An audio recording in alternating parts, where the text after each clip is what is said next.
pinakatahimik 2,300 watts na maximum power. Kaya nito mag-power up ng hanggang 1 horsepower na aircon. Ayun.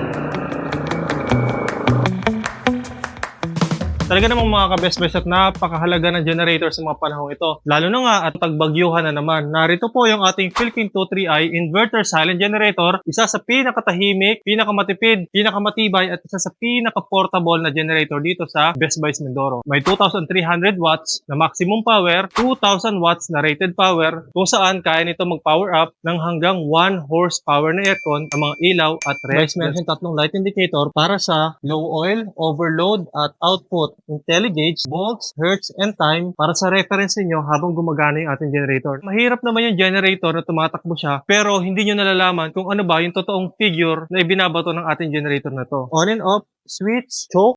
So wala po itong baterya, mababa din yung ating maintenance. Ating parallel adapter para kung sakali na bibiting kayo, ay po pwede ninyong pagsamahin ito para maging doble yung power na ilalabas ng ating generators. I-test natin ng ating generator na ipapadala natin kay Sir Nemrod Obihero sa Isabela City para hindi tayo makapagpadala ng defective na units. I-on muna natin, i-choke natin, siguraduhin na natin na yung ating cap naka-on din. Hilahin lang po natin, una naka-full choke muna siya. Kapag hindi siya mabuhay sa full choke, i-half choke natin siya. Ayun. Kung makapansin nyo mga ka-best buys, mataas yung RPM yan dahil naka-economy off yan. Yung economy on natin mga ka-best buys, ito yung nagpapatipid sa generator na to. Yung 1 liter ninyo ay kayang tumagal ng hanggang mahigit 2 oras dahil 0.4 per liter lang yung consumption ng ating generator na to. Ito makikita nyo mga ka-best buys, meron siyang 231 na volt, 60 Hz, 0-0 yung kanyang runtime. Diyan tayo mag-schedule ng change oil natin, which is first 20 hours, 50 hours, 100 hours, at every other 100 hours.